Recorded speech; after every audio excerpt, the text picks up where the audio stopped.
The story begins with Mama Sarah. Mama Sarah lived in the village. She was an elderly woman proud of her two children, Sarah and Michael. Both were well educated and respected by everyone in the village. After the death of their father, their mother worked even harder to ensure they completed their education. She sold some of her own property to pay for school fees, making huge sacrifices, but in the end, it seemed useless. One evening as the sun set over the dust village, Mama Sarah sat on a wooden chair, holding her phone. "Mama, we are going to send them for the holidays. Don't worry, we are sending them to help you," said the voice on the phone, "and maybe Sarah will come with them too." Later that same day, a message came through her phone. It said she should keep the children for some time. It promised support, it promised money, and it promised care. She nodded, trying to believe the words. She had always wanted to trust her children. Soon after, the bus stopped in a cloud of red dust.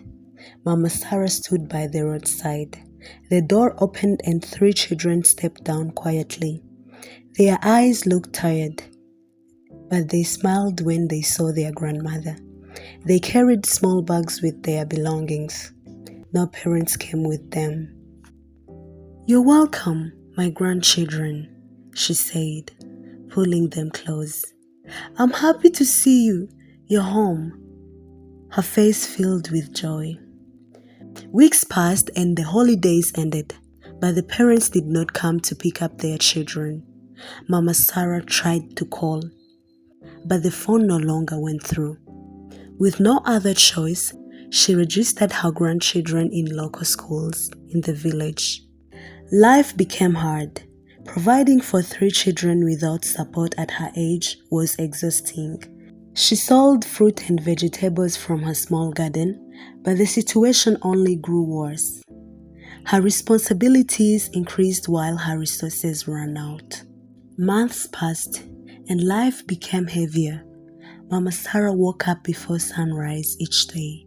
She fetched water from far away and worked in other people's garden for small pay. She cooked whatever she could, often stretching one meal to last 2 days. The children went to school in worn uniforms and empty stomachs, but their hearts still hopeful.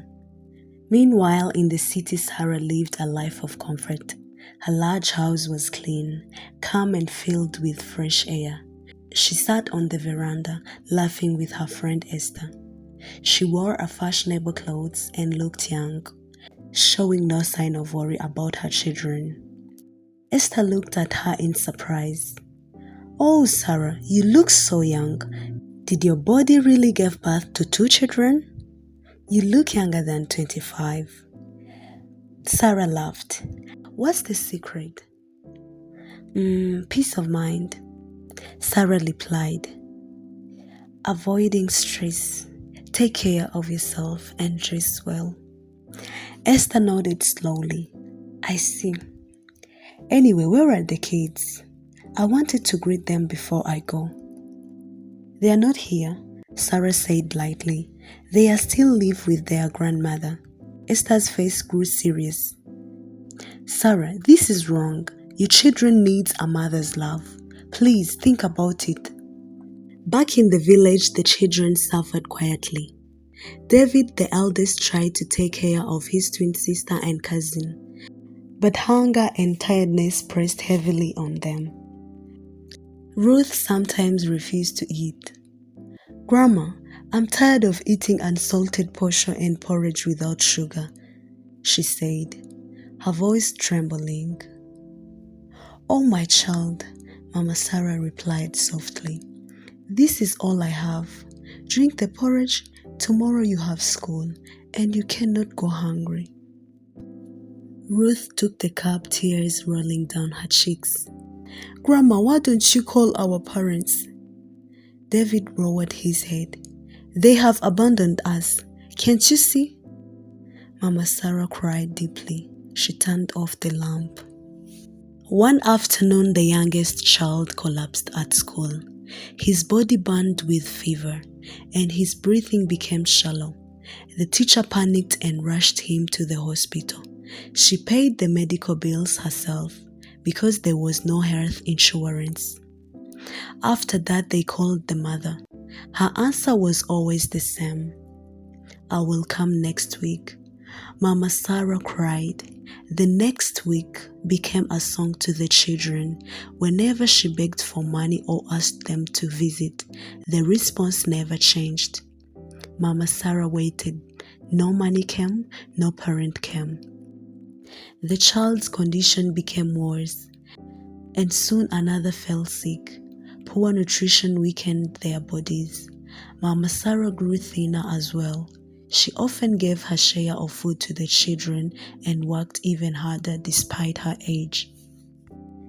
One day Michael called Sarah. "Hello, what do you want?" Sarah replied, "There is nothing I expect from a careless and heartless mother who abandoned her children just to enjoy life." Michael said, "What? Your children has kwashiorkor." "Me? No, I cannot have a child with kwashiorkor. Stop telling me nonsense," Sarah replied. Michael hung up. Sarah sat quietly. The words refused to leave her mind. For the first time in many years, she decided to go to the village. When she arrived, the teacher was there, and her brother Michael too. They did not greet each other. They did not sit down. Pride filled the room. "What are you doing here?" Sarah asked. "You abandoned your children. Why are you asking?" Michael replied. They began to argue, blaming each other. The teacher finally spoke. "Stop! One of your children is sick, yet you are here shouting." Mama Sarah spoke with trembling voice. "Please pay this young lady. She bought food and paid hospital bills for your children." "Who?" Sarah and Michael asked together. Both refused, pushing responsibility onto each other. Sarah stood up angrily. "I came to see my children, but all I received were insults. I'm going home." She left. Michael turned to his mother. "Mama, you see how she is? She always hangs up when I remind her to send money." Mama Sarah lifted her eyes to the sky. "Lord, what did I do to deserve children like this?"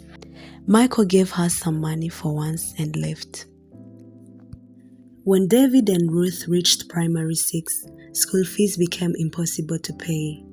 One day the final bell rang without David in class.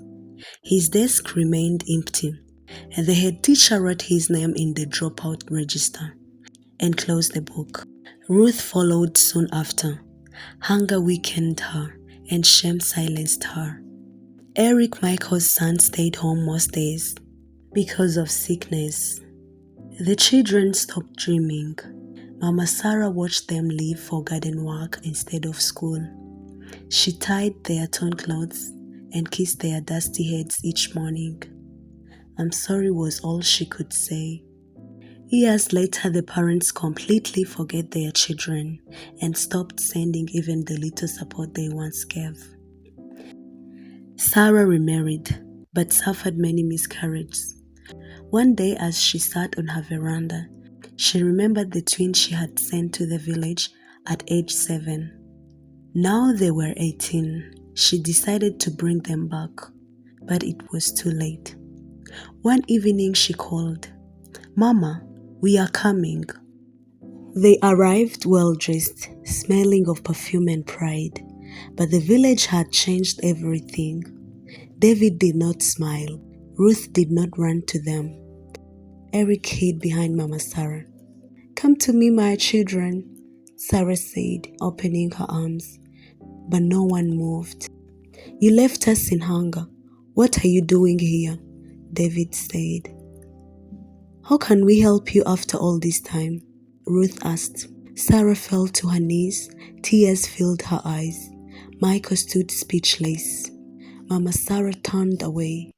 "Go back to the city. You taught these children how to live without parents. Now live with it." "I want to take you home, my twins," Sarah cried. You will live like a prince and princess.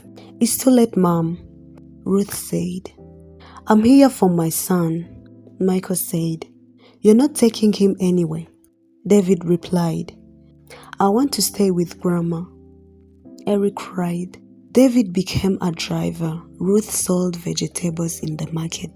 They supported each other and cared for their grandmother and young cousin. They survived, but they never returned to school. Sarah, now divorced, lived alone. No parties, no laughter, only silence and regret. Michael drowned himself in pride, money, and pleasure, but his reputation followed him everywhere.